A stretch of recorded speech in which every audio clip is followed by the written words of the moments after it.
వారానికి ఒక 2-3 వీడియోలు మీరు చూస్తూనే ఉంటారు. పాస్టర్లు వెళ్తుంటే మమ్మల్ని కొట్టారండి, మా దగ్గర బైబిల్స్ లాక్కున్నారు, మా బుక్లెట్లు చింపేశారండి, అక్కడ బూతులు తిట్టారని చెప్పి చెప్తుంటారు. అయినా కూడా సిగ్గు శరం లేకుండా వెళ్తూనే ఉంటారు. ఎందుకంటే దీని వెనక వాళ్ళు అసలు అవసరం ఏంటి? ఈ ఒక టార్గెట్ లాగా ఉంటుంది. ఈ దేశాన్ని క్రైస్తవ దేశంగా మార్చడం కోసము విశ్వ ప్రయత్నాలు జరుగుతున్నాయి. అలాంటి ప్రాజెక్ట్ అయినా ఇది కూడా ఇది ఇట్లాంటిదే. కాకపోతే దాంట్లో న్యాయం ఉంటుంది, దీంట్లో న్యాయం ఉండదు, మొత్తం అన్యాయం ఉంటుంది.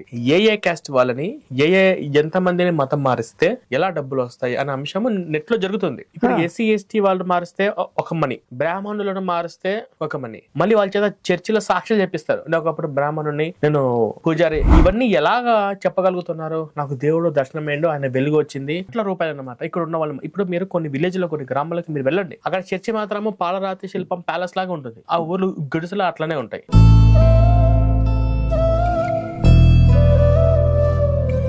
ఇట్లాగా పిల్లల్ని, చిన్న పిల్లల్ని, స్కూల్ పిల్లల్ని, అమాయకుల్ని, పొలం పని చేసుకున్న వాళ్ళని, కూలీనాలి పని చేసుకున్న వాళ్ళని వాళ్ళ దగ్గరికి వెళ్ళేసి మా యేసు నిజమైన దేవుడు, ఆ యేసు రెండో రాకడ వచ్చేస్తుంది, మీరు నరకంలోకి వెళ్లకుండా మా దేవుడు నమ్మకం చెప్పి ఈ మతమారి ఇప్పుడు వీళ్ళందరూ ఎలా చేయగలుగుతున్నారంటే విదేశీయులు కోట్ల రూపాయలు వేయడానికి వాళ్ళు సిద్ధంగా ఉన్నారు. ఈ దేశాన్ని క్రైస్తవ దేశంగా మార్చడం కోసము, దేశ సంస్కృతికి కల్చర్ కు నాశనం చేయడం కోసము ఇది జరుగుతున్నటువంటి పెద్ద స్కామ్. సిరి సంపదను దోచుకు వెళ్ళడానికి వచ్చారు వాళ్ళు బ్రిటిషర్లు. ఇప్పుడు వాళ్ళ తొత్తులుగా పనిచేస్తున్న వాళ్ళు ఈ పాస్టర్లు. అసలు నైజీరియా అంటే విదేశ పాస్టరు, విదేశాల్లో ఉన్నటువంటి ఒక క్రైస్తవుడు, ఒక మత బోధకుడు మన భారతదేశంలో తూర్పు గోదావరి జిల్లాలో ఉన్నటువంటి పాస్టర్కి సంబంధం ఏంటి?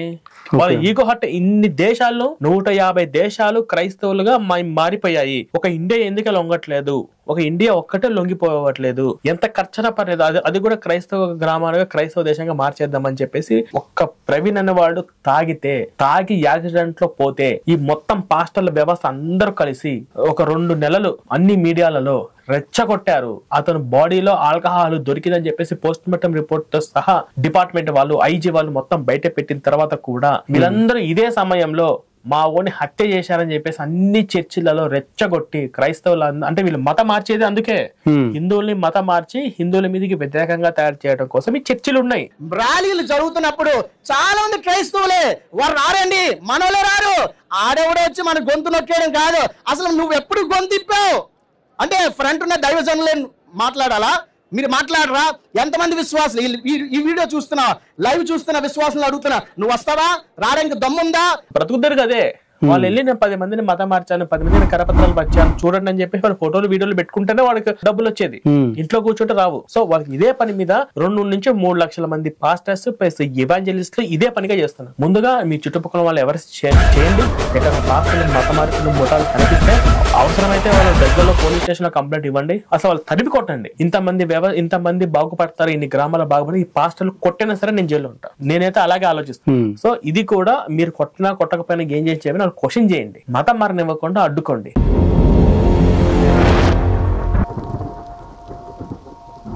హాయ్ హలో నమస్తే, నేను మీ అంకర్ నాగేంద్ర. ఈ రోజు మనం మరొకసారి మన ఎక్స్ క్రిస్టియన్ ప్రవీణ్ గారిని కలిసాము. ఆయన దగ్గర ఒక ప్రాజెక్ట్ ఉంది, దాని గురించి మన ఎక్స్ క్రిస్టియన్ ప్రవీణ్ గారు చెప్పబోతున్నారు.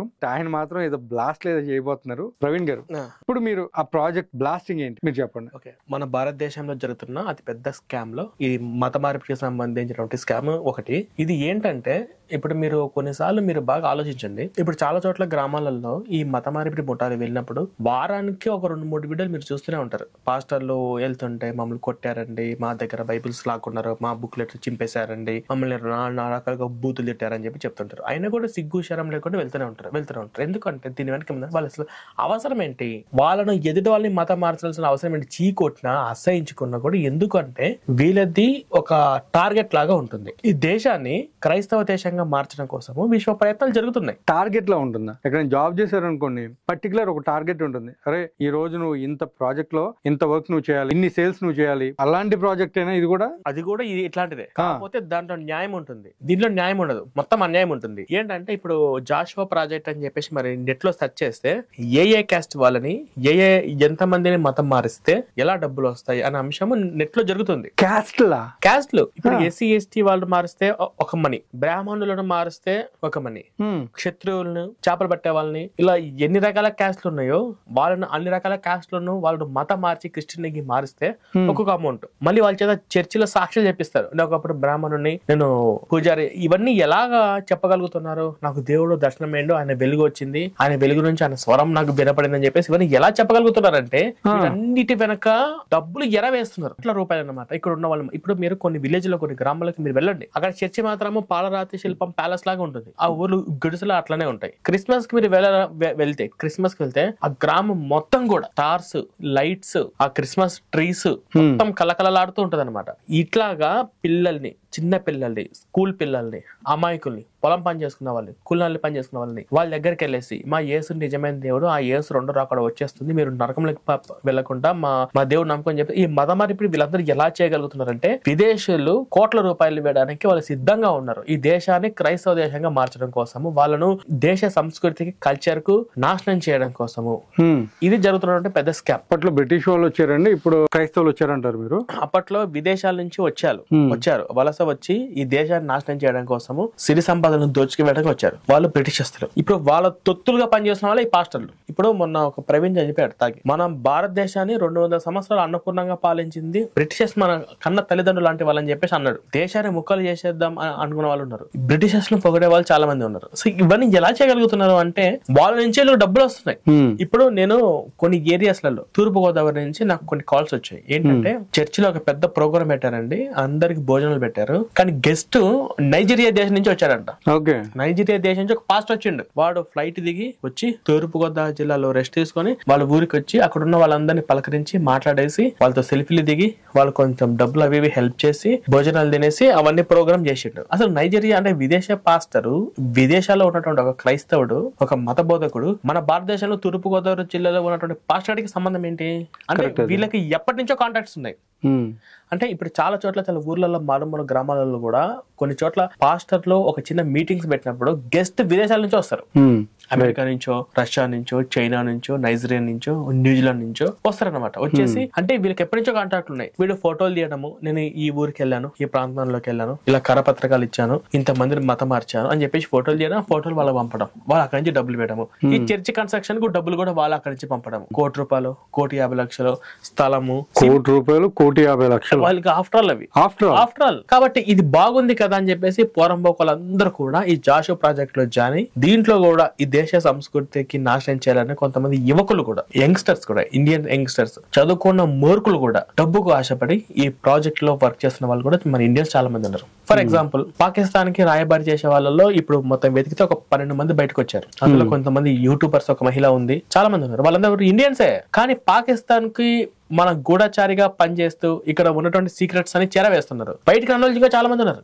నా తెలిసి లక్షలాది మంది ఉంటారు. నా తెలిసి ఈ 12 మంది కాదు, ఇంకా బాగా పర్టికులర్ గా చెక్ చేస్తే లక్షలాది మంది ఇక్కడ ఉన్నటువంటి వాళ్ళు.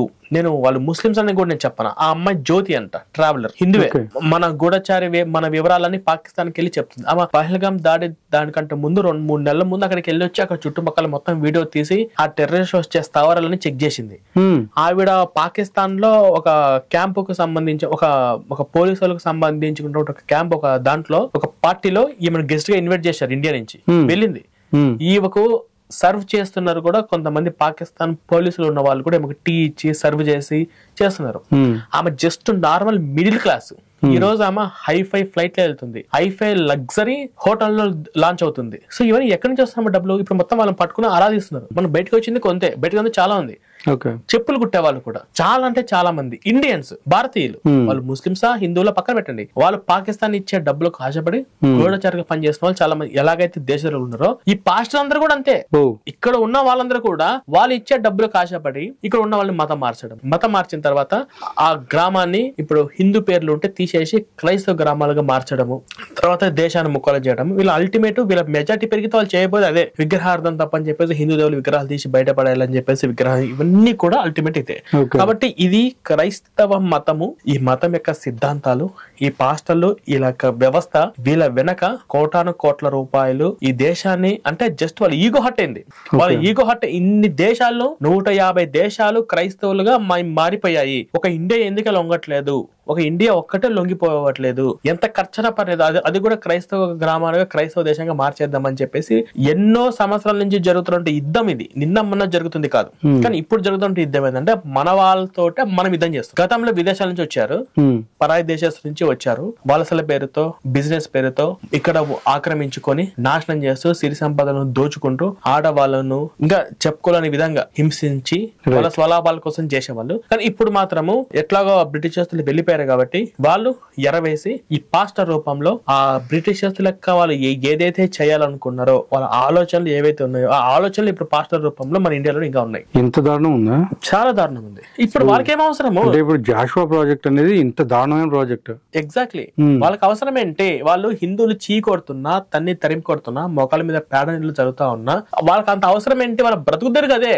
వాళ్ళు వెళ్ళి నేను 10 మందిని మతం మార్చాను, 10 మందిని కరపత్రాలు పంచాను చూడండి అని చెప్పి వాళ్ళు ఫోటోలు వీడియోలు పెట్టుకుంటేనే వాళ్ళకి డబ్బులు వచ్చేది, ఇంట్లో కూర్చుంటే రావు. సో వాళ్ళకి ఇదే పని మీద 2 నుంచి 3 లక్షల మంది పాస్టర్స్ ప్లస్ ఎవాంజలిస్టులు ఇదే పనిగా చేస్తున్నారు. సో ఇది ఈ ఐరా మీడియా ద్వారా ప్రతి ఒక్కరు కూడా తెలుసుకోవాల్సినటువంటి ముఖ్యమైన విషయం ఏంటంటే హిందువులందరూ కూడా సెక్యులర్ మత్తు వదిలిపెట్టి జాగ్రత్తగా ఉండవలసిన అవసరము.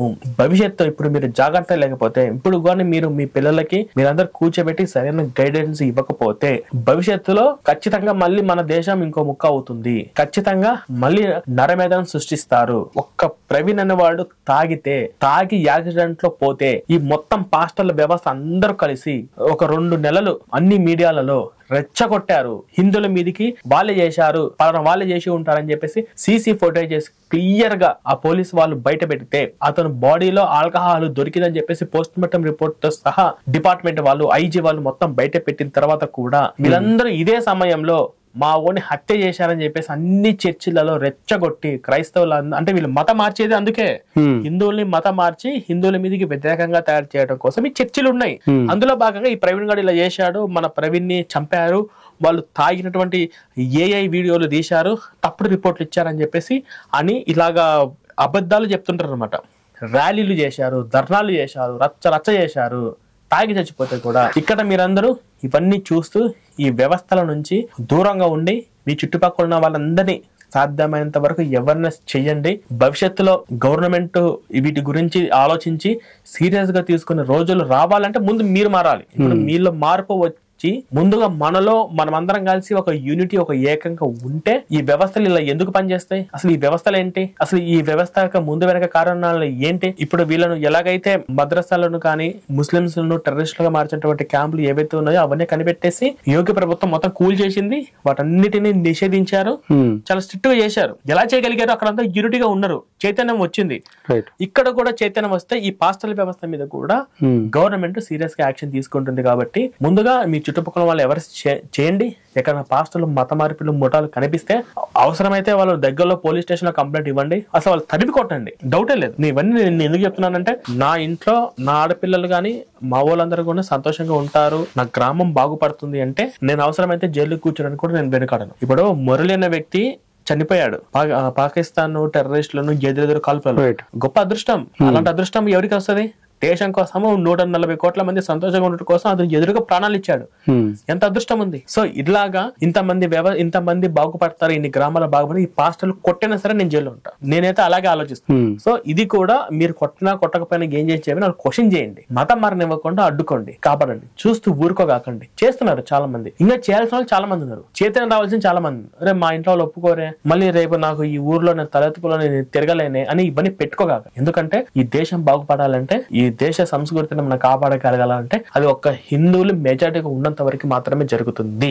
ఈ మతాల మెజారిటీ, ఈ విదేశీ మతాల మెజారిటీ పెరిగితే ఖచ్చితంగా దేశం ముక్కలవుతుంది అనేది మీరు గుర్తుపెట్టుకోండి. ఈ జాషువా ప్రాజెక్ట్ గురించి మీరు ఒకసారి నెట్ లో సెర్చ్ చేయండి. ఎవరెవరు ఎంత రిక్వైర్మెంట్ కావాలి, ఏ గ్రామానికి రిక్వైర్మెంట్ కావాలి, ఎంతమందిని మతం మార్చాలి అనే మొత్తం కూడా అందులో ఉంటుంది. జాషువా ప్రాజెక్ట్ లోనే ఉంటుంది. ఐరా మీడియా ప్రేక్షకులకి ఈ రోజు మన ఎక్స్ క్రిస్టియన్ ప్రవీణ్ గారు చెప్పేటువంటి ముఖ్యమైన ఇన్ఫర్మేషన్ ఏంటంటే జాషువా ప్రాజెక్ట్ లో ఏ కులంలో ఎంతమందిని మార్చాలి, మారిస్తే వాళ్ళకి ఇంత, మిగిలిన వాళ్ళకి ఎంత, చాలా వరకు ఇన్ఫర్మేషన్ ఉందని చెప్తున్నారు. సో ప్రతి ఒక్కరు కూడా అవేర్నెస్ తో ఉండి ఇది ఎంతవరకు నిజం ఎంతవరకు అబద్ధం అనేది కూడా తెలుసుకునే ప్రయత్నం చేయాల్సిందిగా ఐరా మీడియా తరఫున కోరడం జరుగుతుంది. Anyway thank you so much అండి. మనం మరొక ఇంటర్వ్యూ తోటి వెరీ సూన్ కలుద్దాం. తప్పకుండా.